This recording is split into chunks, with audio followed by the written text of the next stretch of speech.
सुप्रभात प्यारे बच्चों, आज हम हिंदी व्याकरण का पाठ 6 करेंगे लिंग, जिसे हम इंग्लिश में जेंडर बोलते हैं। क्या बोलते हैं? जेंडर। ठीक है, अब हम अपना पाठ पढ़ते हैं। भाई बहन, घोड़ा घोड़ी, मोर मोरनी आदि शब्द युग्मों के प्रथम भाग से ज्ञात होता है कि वे सब पुरुष जाति के हैं और दूसरे भाग से उनके स्त्री जाति के होने का पता चलता है। ठीक है, जैसे भाई है वो क्या है? पुरुष जाति का है, तो वो साथ में बहन दिया हुआ है तो उससे क्या पता चल रहा है कि वो स्त्री जाति का है। ऐसे ही घोड़ा घोड़ी, मोर मोरनी, जितने भी शब्द युग्म हैं उनके प्रथम भाग से तो ज्ञात होता है कि वो क्या है? पुरुष जाति के है। प्रथम भाग क्या हो गया हमारा? भाई, घोड़ा, मोर। और हमारा दूसरा भाग क्या है? बहन, घोड़ी और मोरनी। इसका मतलब क्या हुआ कि इससे पता चल रहा है कि किस जाति के हैं? स्त्री जाति के हैं। इस प्रकार कह सकते हैं कि जिन शब्दों से हमें उनके पुरुष या जाति या स्त्री जाति के होने का ज्ञान प्राप्त होता है उन्हें लिंग कहते हैं। इसका क्या मतलब हुआ कि हम ये कह सकते हैं कि जिन शब्दों से हमें पुरुष और स्त्री जाति के होने का ज्ञान मिलता है, यानी कि हमें पता चलता है कि ये स्त्री का है, जाति का है और ये पुरुष जाति का है, तो उन्हें हम लिंग कहते हैं। लड़का लड़की खेल रही है। देखो ये पिक्चर है, यहाँ पर लड़का खेल रहा है और साथ में कौन है? लड़की भी है। ऐसे ही दादा दादी खड़े हैं, दादा भी है और दादी भी। हमें पता लग रहा है ना पुरुष जाति कौन है और स्त्री जाति का कौन है।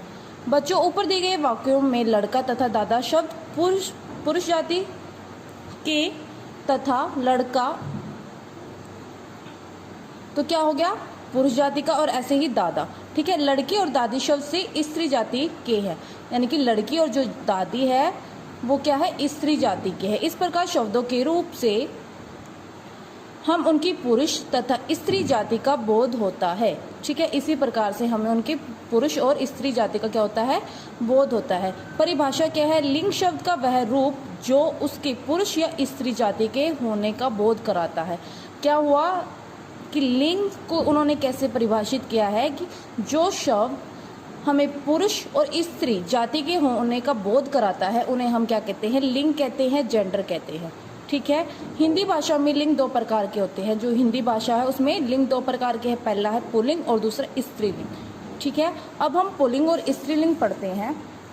पुल्लिंग, जिन शब्दों से उनके पुरुष जाति के होने का बोध होता है उन्हें हम पुल्लिंग कहते हैं, यानी कि जहाँ पर पुरुष जाति के होने का बोध होगा उसे हम पुल्लिंग बोलेंगे। और अब हम दूसरा पढ़ेंगे स्त्रीलिंग। इसकी क्या डेफिनेशन है? जिन शब्दों से उनके स्त्री जाति के होने का बोध होता है उन्हें स्त्रीलिंग कहते हैं, यानी कि जिन शब्दों से हमें स्त्री जाति का पता लगेगा उसे हम स्त्रीलिंग कहेंगे।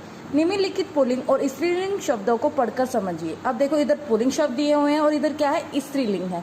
पुल्लिंग में जहाँ पर आ की साउंड आएगी तो उसे हम पुल्लिंग कहेंगे, और जहाँ पर ई की आती है उसे हम स्त्रीलिंग होने का बोध होता है। ठीक है, जैसे दा दा आ रहा है और ऐसे ही दादी ई, यानी कि ये क्या है? स्त्रीलिंग, और दादा में आ की साउंड आ रही है तो यानी कि वो क्या हो गया? पुल्लिंग। जैसे मामा आ रहा है इसमें, और मामी मी यानी कि ई, बेटा आ और बेटी मुर्गा मुर्गी। ठीक है, ऐसे ही लड़का लड़की, छात्र छात्रा, मोर मोरनी, बूढ़ा बुढ़िया, सेवक सेविका, राजा रानी, फूफा बुआ आ, दूल्हा दुल्हन, नाना नानी, चाचा चाची, बकरा बकरी, घोड़ा घोड़ी, पुत्र पुत्री, शेर शेरनी, चूहा चूहिया, बालक बालिका, नौकर नौकरानी, भाई बहन, पिता माता, बैल और गाय। ये हमारे सारे क्या है? पुल्लिंग शब्द, और ये ऐसे ही हमारे स्त्रीलिंग शब्द। ठीक है, अब हमने ये पूरा चैप्टर पढ़ लिया कि शब्दों के जिस रूप से उसके पुरुष या स्त्री जाति के होने का पता चलता है उसे हम लिंग कहते हैं, और लिंग के दो प्रकार होते हैं, पुल्लिंग और स्त्रीलिंग। आई होप आपको लिंग का चैप्टर अच्छे से समझ में आया होगा कि लिंग किसे कहते हैं और लिंग के कितने प्रकार हैं। आप इनको अच्छे से पढ़िए, समझिए। Okay, that is sufficient for today. Thank you and have a nice day.